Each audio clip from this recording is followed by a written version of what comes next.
appearance on the wing. In the halves, it's the St Helens pairing of Johnny Lomax and Danny Richardson, both making their debut in the team alongside their teammate Luke Thompson, who's one of the two props. The other prop is Remy Casti. He made his first appearance back in 2012. This is his second Dream Team call-up.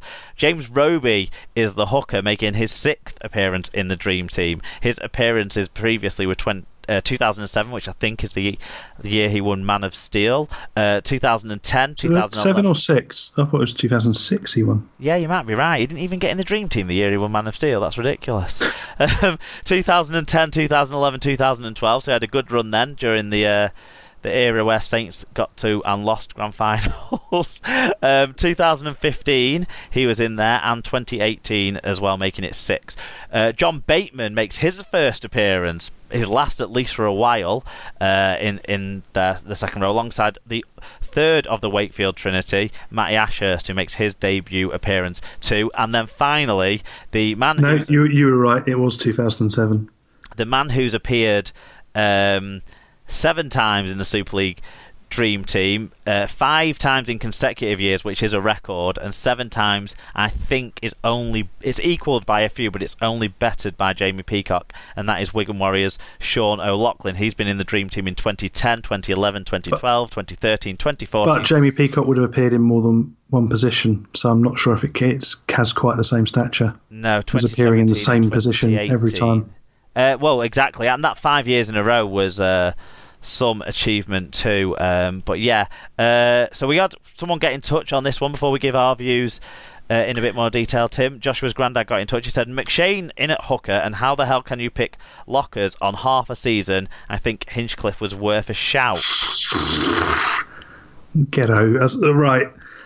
Much as I like to take the piss out of Sean O'Loughlin for never, being Gallant-esque in his disappearance at non-key times. He's always there at a big game, but if it's a normal game, he might well have sloped off. He's still played quite a lot, and he's played 16 of the 30. He's played 17 of the 31 Super League games so far this year.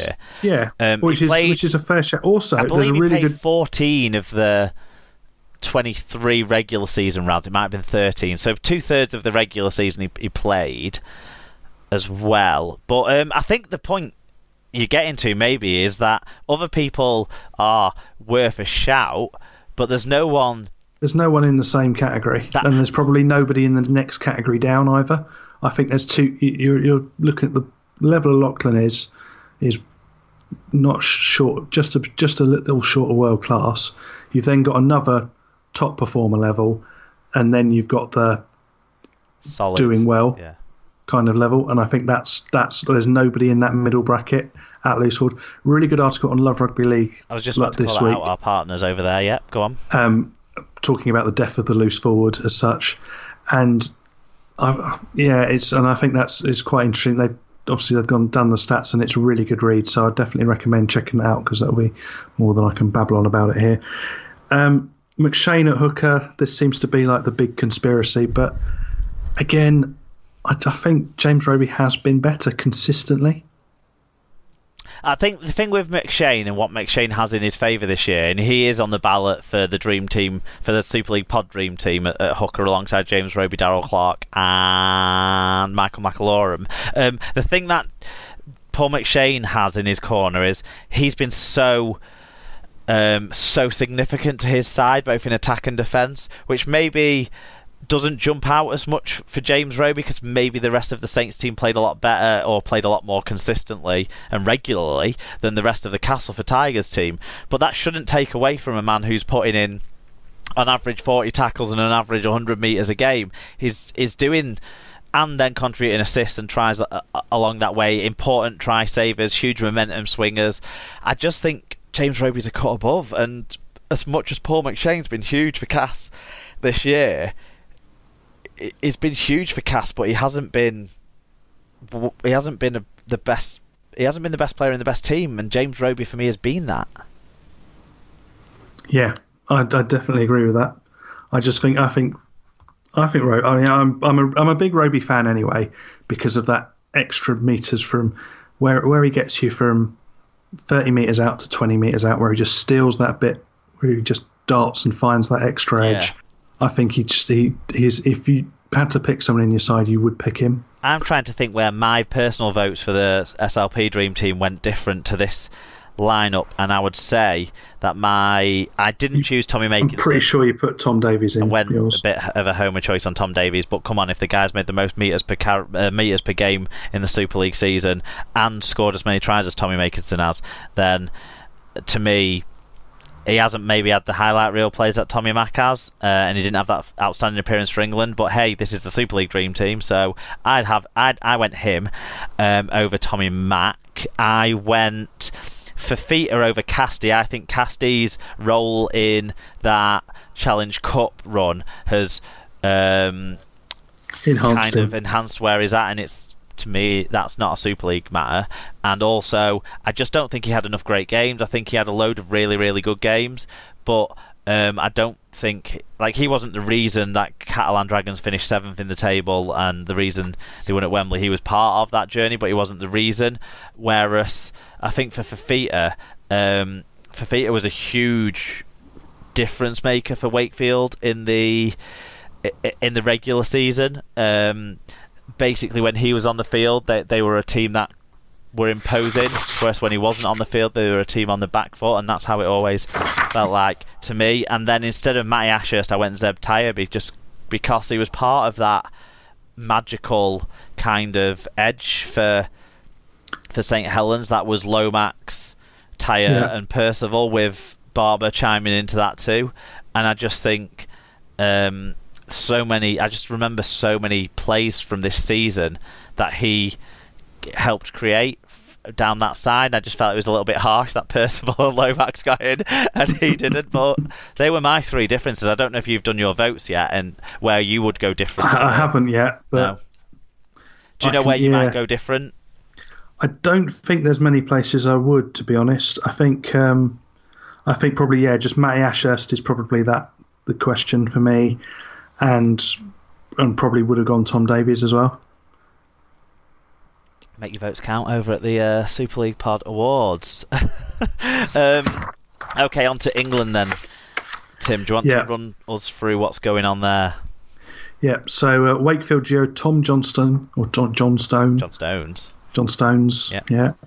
And Reece Lynn are among 5 uncapped players in the 24-man England squad, well, down a few now, that will face New Zealand this autumn. They're joined by St Helens star Luke Thompson, Joe Greenwood of the Wigan Warriors, and Cass Tigers loose forward Adam Milner. Gareth Widdop, Callum Watkins, Ryan Hall, Ben Curry, Alex Walmsley and James Roby are all ruled out. Roby will have surgery at the end of the season, so probably any day now. That squad in full then: John Bateman from Wigan, George Burgess from South Sydney Rabbitohs, Tom Burgess from the Rabbits, Darryl Clark from Wyre, Jake Connor from Hull FC, now named in the squad but he's announced today he's pulled out, as Luke Gale. James Graham from St George Illawarra, Joe Greenwood of the Wigan Warriors, Chris Hill from the Warrington Wolves, Josh Hodgson from Canberra Raiders, Tom John Stones from Wakefield, Johnny Lomax from St Helens. Why is he the only one who had his... Well, I was going to say, Sam Tompkins had his amateur club named as well. But anyway, sorry. Go on. Johnny Lomax from St Helens, Reece Lynn from Wakefield, Tommy Makinson from St Helens, Jerry Mack from the Giants, Adam Milner from Cass Tigers, Sean O'Loughlin at Wigan Warriors, Mark Percival from St Helens, Stephen Ratchford from Warrington Wolves, Luke Thompson from St Helens, Sam Tompkins from the Wigan Warriors, Elliot Whitehead from Canberra Raiders, and George Williams from the Wigan Warriors. Now, forward Sam Burgess has withdrawn from the England squad to face New Zealand to have shoulder and wrist surgery. South Sydney's Burgess will remain in Australia in preparation for the 2019 National Rugby League season. It's a bit of a shame that he has had to stay in Australia and not be part of the sort of PR. I mean, I think even Gareth Widdop maybe was over doing some publicity stuff, and there was great stuff for the Bradford match on Sunday with some of their old players, the Burgess twins and Elliot Whitehead, along with John Bateman as well. So that was great to see. Luke Gale threw his shoulder out trying to take Don Manfredi's head off, so that's what happened there, I think. Either that or his ego was bruised by a game failing to turn up in a big game. But so that's a disappointment for England. It's going to have to maybe mean a rig thing, because I think they would have been going with Gale and Lomax as the potential, or Gale and Williams potentially as the half backs. Yeah, and I'll be surprised if Lomax makes it through, given the injury he suffered on Friday. Who knew Johnny Lomax was as tough as that? I always thought he was a little bit soft on the inside. I always had that impression that he was. And if anything, who am I to throw that around at rugby league players? Any of them, but still. If anything, I think he almost should have been withdrawn for his own good at that point. Yeah, his toughness levels have gone up in my estimations massively. So well done. It's because he's got that face that always looks like he's about to cry. He's got that quite round face that looks like he's that kid from Grange Hill that always looks like he's about to cry at any point. A little bit, yeah. Any surprises in the squad for you? Well, not so much a surprise, but where would you play him? What's he there to do other than carry the drinks? In Adam Milner? Good question. I think we said this before when he was. We need a long-term plan about loose forward, though, don't we? Are we going to go for just another prop, or are we going to try and have something more give creative, someone else who has another aspect to the skill set? I mean, maybe he doesn't have a great passing game, but he has extra bits, and he can jump in at dummy half, or that sort of stuff. So maybe it's just to get him around the squad to see if he can cut it at that level. I wonder whether he can. Reece Lynn is a surprise because he wasn't in the he was in the night squad, weren't he, in the mid-year stuff? But I think he's been fantastic for Wakefield, so deserves a crack at forcing his way into the side. I'm not sure if he quite will. I just fancy that it'll be Percival and Connor who get the centre nods, or maybe Tommy Makinson after he did well there for England. Joe Greenwood has come out of nowhere, hasn't he? Obviously coming back to England in the middle of the season. He wasn't in the squads when he was in Australia. In terms of type of player, it's not particularly surprising, though. It's the sort of forward that Wayne Bennett tends to like. Yes, and he's sort of basically a direct replacement for Mike McMeekan in the squad. Yeah. But you sort of feel like maybe Bennett's been looking for that left edge forward, especially with Ben Curry injured, and Joe Greenwood has struck up quite the relationship with George Williams as well, so maybe that solves two problems almost now with that selection. Could well be. Anyone else for you that you think you're not too keen on?